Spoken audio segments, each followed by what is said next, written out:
कहते हैं आत्मदेव नाम के एक ब्राह्मण थे, उनके कोई संतान नहीं थी।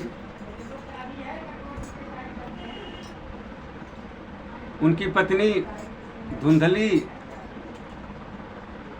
जितना पंडित जी सीधे थे उतना वह क्रूर थी, झगड़ालू थी।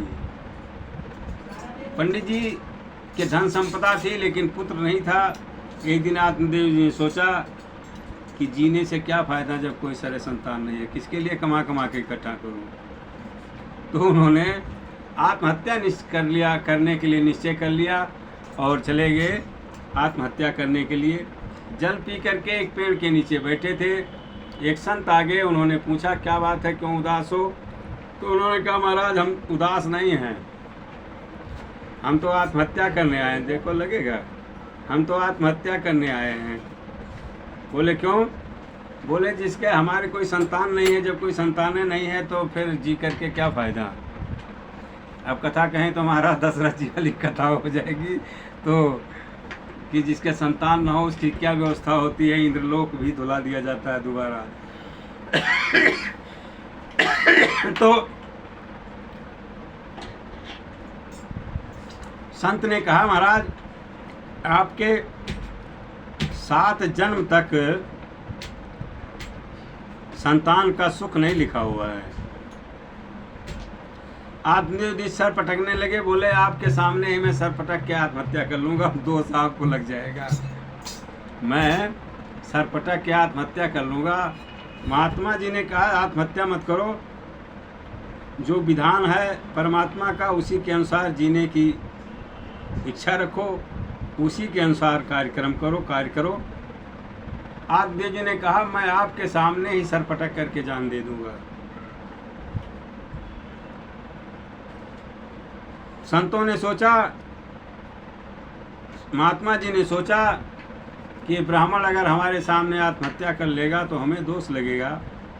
तो उन्होंने कहा ठीक है, जिद करते हो तो ले जाओ। एक फल दिया और बोले कि इसको खिला देना, जो इसको खाएगा उसको पुत्र की प्राप्ति हो जाएगी। आत्मदेव जी लेकर के आए, अपनी पतली धुंधकारी को दे दिया, धुंधली को दे दिया। धुंधली ने देखा, पूछा तो आत्मदेव जी ने कहा इस संत का प्रसाद है और हमें संतान की प्राप्ति हो जाएगी, इस फल को खा लोगे। धुंधली खाना नहीं चाहती थी, इसलिए बहाना किया कि देखो संत का दिया हुआ प्रसाद है और इसको जब तक नहा धो ना लें, पवित्र ना हो जाएं, साफ ना हो, तब तक खाना ठीक नहीं है। तो दे दो, मैं स्नान वगैरह करके पवित्र हो करके फिर इसको जो है खा लूँगी। विचार करने लगी कि गर्भवती स्त्री का पेट बड़ा हो जाता है, मेरी जो सुंदरता है बिगड़ जाएगी। पेट में बच्चा रहेगा तो भोजन भी कम कर पाएंगे, कमज़ोर भी हो जाएंगे। मैंने सुना है बच्चा पैदा होते समय मृत्यु भी हो सकती है। इसी विचार में लगी थी, तब तक उसकी बहन आ गई, वहीं गांव में रहती थी, दोनों एक ही साथ थे, आगे पीछे। अपनी बहन से बताई, उसकी बहन ने कहा बहन तुम्हें क्या ज़रूरत है रिस्क लेने की, हम हैं ना, हमारे कई बच्चे हैं, एक और होने वाला है, तो कुछ हमारे पति को धन दे देना, हम बच्चा तुम्हें दे देंगे। उसने कहा ठीक है, फल का क्या करूं? उसने कहा फल गाय को खिला दो। अब फल को धुंधली ने गाय को खिला दिया,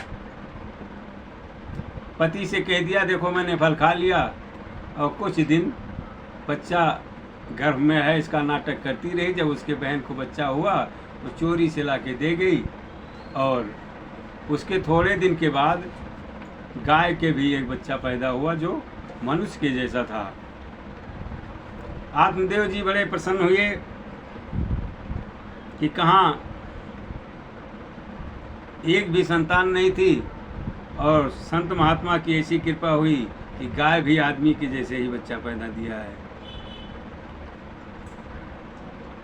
अपनी बहन को धुंधली ने बुला लिया पालन पोषण के लिए, इस बहाने से कि ये रहेगी तो घर का काम करेगी।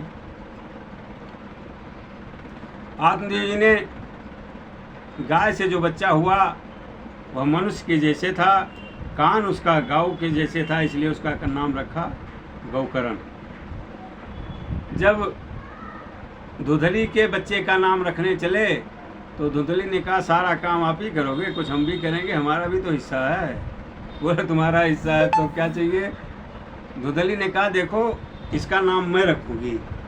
पंडित जी ने कहा ठीक है आप रख लो। आज भी वो मोबाइल पे देख करके नाम रखा जाता है ना, चिंटू पिंटू मिंटू सिंटू क्या क्या नाम है, मोबाइल में नाम बताएगा। पंडित जी नाम बता दिए तो पसंद नहीं है, रख दो, रासिक नाम रह जाएगा, कहने वाला नाम अपने आप रख लेंगे। तो उसने कहा मैं रखूँगी। बोले आप रख लो, नाम में रखना है, करना क्या है। तो उसने कहा मेरा नाम है धुंधली और इसका नाम रहेगा धुंधकारी।